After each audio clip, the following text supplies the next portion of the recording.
Hi! Est-ce que vous êtes prêts à parler livres aujourd'hui? Parce que c'est ce qu'on va faire. Vous aviez bien aimé ma dernière vidéo où je parlais tout simplement devant la caméra comme ça. Alors c'est ce qu'on va faire. Mais cette fois-ci, on va parler de livres. Pour regarder mes vlogs, vous n'êtes pas sans savoir que je parle souvent de livres. J'ai déjà fait une vidéo un peu dédiée aux livres, plutôt au fait de garder le rythme. Et cette fois-ci, je vais vous parler un petit peu de mes lectures favorites de ce début d'année 2026. Parce qu'il y a quelques pépites quand même. Pour vous faire un petit topo, déjà, à ce jour, j'ai lu 9 livres. Pas mal, franchement pas mal.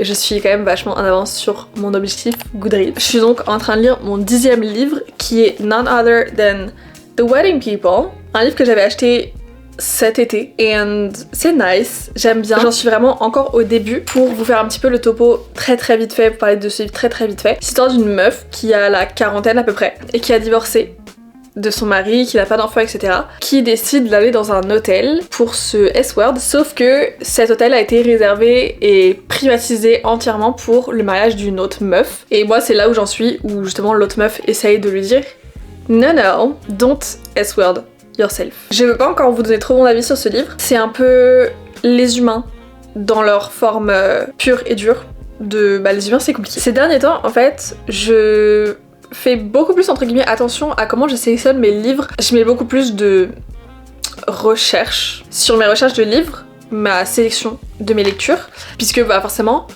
ça fait j'ai envie de dire 4 ou 5 ans que je lis vraiment régulièrement et forcément au fur et à mesure je sais un peu plus ce qui me plaît et mes recherches sont faites beaucoup plus soigneusement et je vais beaucoup moins me référer simplement à TikTok et aux livres qui sont en tendance ces derniers temps. Moi ce qui est bien pour démarrer et pour un peu découvrir des nouveaux livres. Et donc je recherche un peu plus de moi-même. En vrai j'aime beaucoup regarder les sélections qui sont sur Goodreads, je trouve que ça aide pas mal selon les différentes périodes, des sélections, des nouveautés, des debut novels par exemple. Et moi je vais aller un peu plus regarder ce qui m'intéresse et ensuite ajouter. Et puis je vais aussi aller tout simplement en librairie et regarder et browse un peu, rechercher qu'est-ce qui peut me plaire. Et justement le premier livre dont je vais vous parler dans cette sélection, c'est comme ça que je l'ai trouvé. J'ai donc lu 9 livres depuis le début de l'année 2026 et j'en ai sélectionné 3 qui sont mes favoris pour l'instant depuis ce début d'année, donc les 3 premiers mois de 2026 et ils sont juste là. Je vais les présenter par ordre chronologique de lecture et je vais donc commencer par Tell Me Everything de Elizabeth Strout. Le pitch de ce livre, c'est un peu compliqué à expliquer, mais en gros l'histoire principale disons, c'est Bob Burgess qui est un avocat dans une petite ville du Maine qui va devoir défendre et devenir l'avocat d'un gars qui est accusé d'avoir tué sa mère. Ce que j'aime beaucoup avec ce genre de livre, c'est un peu comme Sally Rooney ou bien Before the Coffee Gets Cold. En fait, beaucoup d'histoires différentes de différents personnages qui vivent tout simplement la vie, mais qui sont un petit peu reliés et j'aime beaucoup en fait voir ce côté humain dans les livres qui est très bien représenté dans ce genre de livre et la nuance de l'humain. Et donc en fait dans ce livre on a oui entre guillemets Bob Burgess qui est le personnage principal, mais en fait l'intrigue il devient l'avocat de ce gars qui est accusé d'avoir tué sa mère arrive assez tard finalement dans le livre et c'est beaucoup de relations entre personnes. On a notamment par exemple Olive et Lucy qui sont deux dames qui se rencontrent et qui vont commencer à se raconter des histoires par rapport à elles ou des histoires qu'elles ont entendues, puisqu'en fait il y en a une qui est écrivaine et donc qui écrit des livres et donc pour essayer de trouver l'inspiration. Lucy est très pote avec Bob Burgess et donc ils ont aussi une relation où on sait pas vraiment si c'est d'amitié ou si c'est un petit peu plus, mais de l'autre côté, Lucy elle est avec son ex-mari et de l'autre côté on a Bob Burgess qui est toujours avec sa femme. En fait on a du mal à comprendre quelle est la relation. On voit que même les deux personnages ont du mal à comprendre leur relation aussi. On a aussi la relation de Bob avec son frère et sa belle-sœur. Et en fait, chaque personnage a une vie très complète finalement et pas justement en surface. Et c'est ce que j'aime en fait dans ce genre de livre. La vie de tous les personnages est développée et on en apprend toujours plus. Et ce qui fait qu'on comprend beaucoup plus la nuance de l'histoire et ce qui fait que on peut pas ni complètement aimer un personnage, ni complètement le détester, parce qu'on a des explications de pourquoi ils agissent ainsi. Et c'est vraiment ce que j'adore dans ce genre de livre. Et j'ai adoré. En fait, même dans cette histoire de meurtre, ce qui va aller autour, c'est plus la relation de ce fils qui est accusé d'avoir tué sa mère, la relation avec sa mère, la relation avec sa sœur et sa sœur avec sa mère, etc. Va comprendre comment quelqu'un peut être amené ou non à faire telle chose, etc. Et j'adore.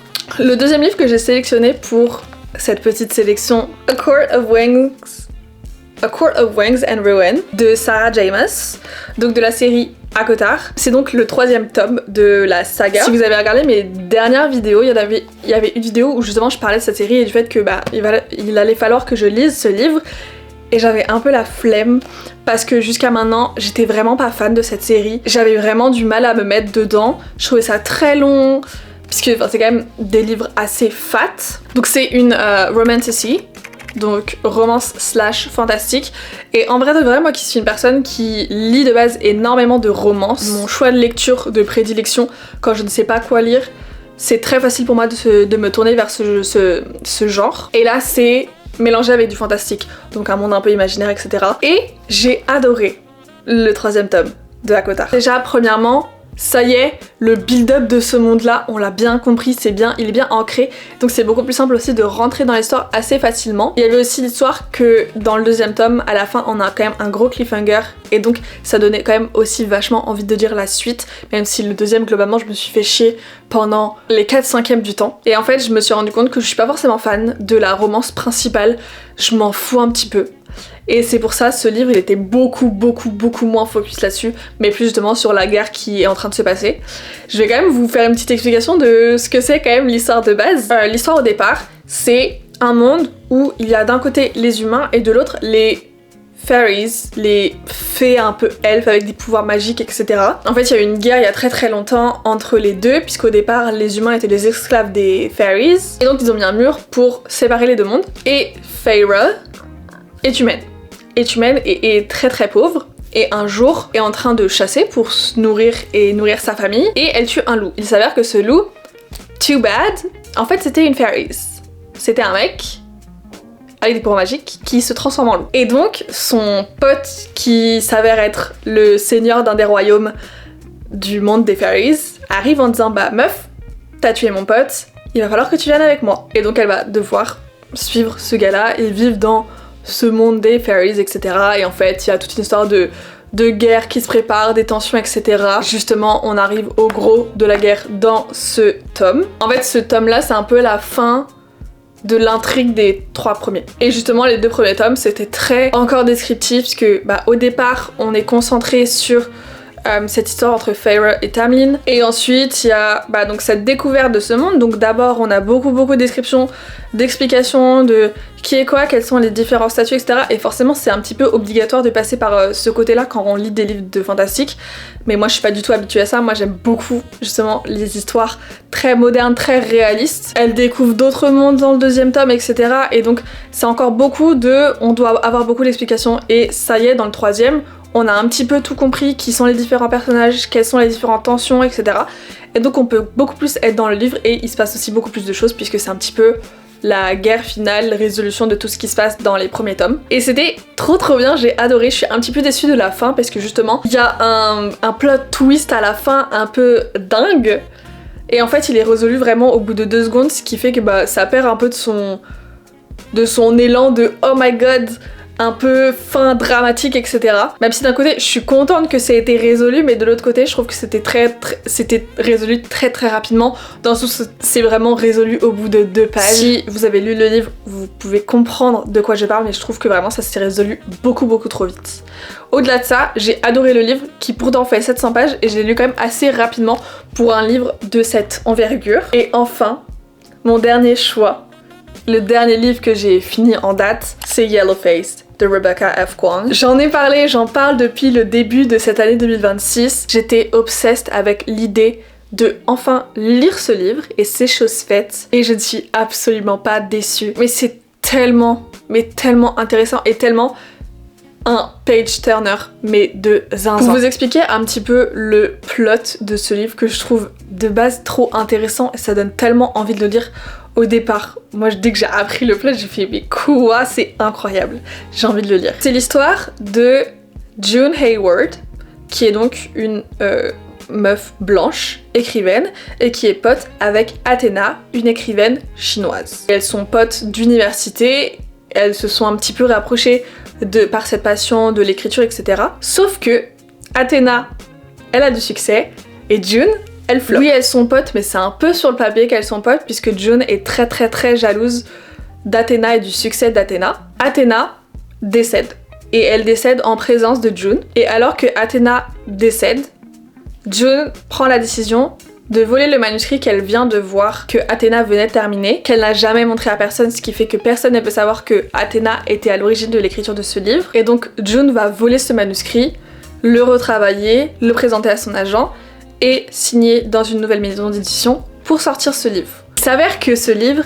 en plus de l'avoir volé à une personne de couleur, ce livre est justement sur des ouvriers chinois pendant la Première Guerre mondiale aux États-Unis. Et donc elle sort ce livre et c'est un grand succès. Parce que très très rapidement, il y a déjà des controverses sur le fait que ce soit une personne blanche qui écrive sur des personnes de couleur. Et ensuite, il commence à y avoir des rumeurs en disant que justement, les gens disent que elle aurait peut-être volé le manuscrit quand même à Athéna. Et justement, June, tout le livre, s'enfonce dans ses mensonges pour continuer de cacher ce premier mensonge et de ne pas être découverte et de ne pas être entièrement cancel de ce qu'elle vient de faire. Et ce que je trouve vraiment trop intelligent et tellement bien dans ce livre, c'est que c'est écrit à la première personne, donc c'est June qui raconte l'histoire, qui se convainc et donc essaye de te convaincre que ce qu'elle fait c'est pas problématique. En fait ça te fait tellement réfléchir parce que parfois en fait elle arrive à rentrer dans ta tête et te dire non mais t'inquiète c'est pas si grave. Et en fait elle devient folle quoi, elle devient folle. Elle s'est tellement enfoncée dans son truc qu'elle ne peut plus en sortir. Et vraiment, à la fin, on arrive... Ok.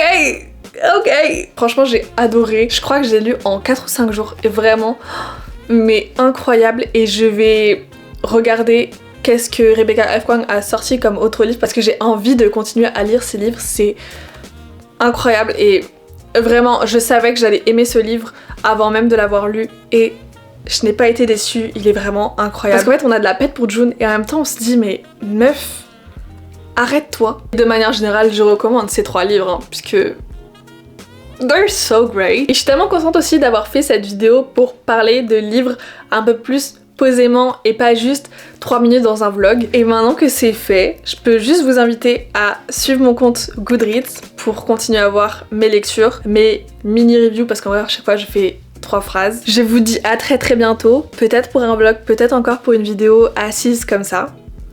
Et en tout cas, on se revoit très très vite. Bisous!